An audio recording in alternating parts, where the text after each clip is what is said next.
तो चुनाव जीतने में केवल प्रचार, केवल बड़े नेता नहीं बल्कि चुनावी पैंतरे भी दिखते हैं। और एक तरफ दीपावली धनतेरस की रौनक है तो दूसरी तरफ चुनाव प्रचार की चकाचौंध भी है। और इसी बीच छत्तीसगढ़ में बीते दिन 24 घंटे पहले एक घटना घटी जिसे लेकर बीजेपी प्रदेश सरकार पर, कांग्रेस पर जमकर हमलावर है। हुआ यह कि रायपुर दक्षिण से बीजेपी प्रत्याशी जो सबसे सीनियर विधायक हैं, कद्दावर नेता पूर्व मंत्री बृजमोहन अग्रवाल, उन पर चुनाव प्रचार के दौरान कुछ लोगों ने हंगामा अटैक किया और हंगामा बढ़ता चला गया। बिल्कुल, और हंगामा जब आगे बढ़ा तो मामले में एफआईआर भी दर्ज कर ली गई। बीजेपी नेताओं का आरोप है कि गुंडों को सरकार का समर्थन है, ये टारगेटेड हमला है। तो कांग्रेस ने जवाब दिया कि चुनाव हारते दिखते पर अब हंगामा पॉलिटिक्स में बीजेपी माहिर हो चुकी है, चुनाव हारती दिख रही है उसे, इसलिए वो इस तरह की बयानबाजी और इस तरह के स्टंट कर रही है। देखें एक रिपोर्ट, पूरा मामला समझ में आएगा।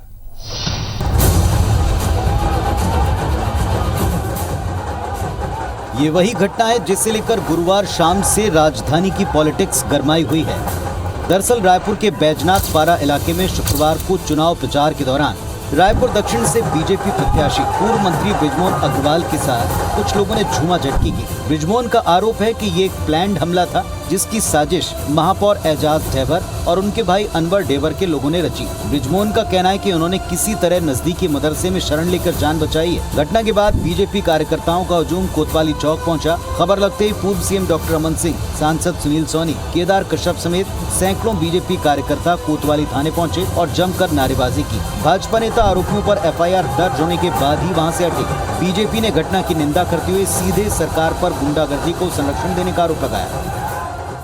भूपेश बघेल जी अब निराश हो गए, हताश हो गए। अपने गुर्गों को उन्होंने गुंडागर्दी करने में लगाया है।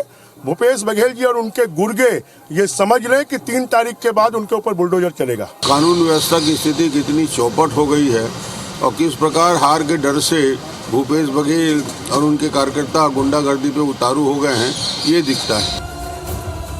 वहीं बीजेपी के वार पर मुख्यमंत्री भूपेश बघेल ने पलटवार में कहा कि बृजमोहन अग्रवाल पर हमला कौन करेगा। सीएम ने अग्रवाल पर तंज कसते हुए कहा कि सेठ जी दक्षिण से चुनाव हारने वाले हैं, इसलिए सारा नाटक रचा जा रहा है।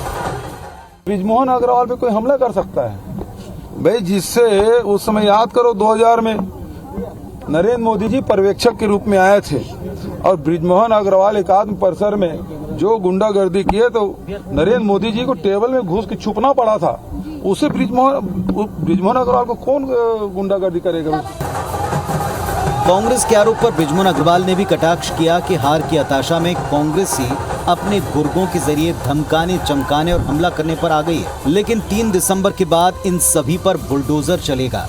घटना पर निजी वार पलटवार के साथ साथ विपक्ष ने एक बार फिर बीजेपी नेताओं और कार्यकर्ताओं पर टारगेटेड हमले और प्रदेश की बदहाल कानून व्यवस्था पर कांग्रेस सरकार को घेरा। जवाब में कांग्रेस ने इसे बीजेपी का माहौल बिगाड़कर चुनावी जुगाड़ जमाने वाला पुराना हथकंडा बताया। बड़ा सवाल ये, जनता इसे किस नजरिए से देख रही है? ये घटना क्या वाकई मतदाताओं के मन पर असर कर सकती है? राजेश मिश्रा, IBC 24, रायपुर। तो चारों तरफ जब चुनावी माहौल गरमाया हो तब इस तरह की किसी भी घटना के पीछे का सच सामने आएगा और इस माहौल में सामने आएगा ऐसा लगता नहीं। लेकिन दोनों पक्षों की तरफ से चुनाव हारने की बौखलाहट या चुनावी पैंतरे का जिक्र हुआ। जनता बेहतर समझ पाएगी उस इलाके की, क्योंकि वो दोनों नेता जिन पर आरोप लगा और जिनके साथ घटना घटी, उन दोनों नेताओं को और उनके राजनीति के तरीकों को जानती।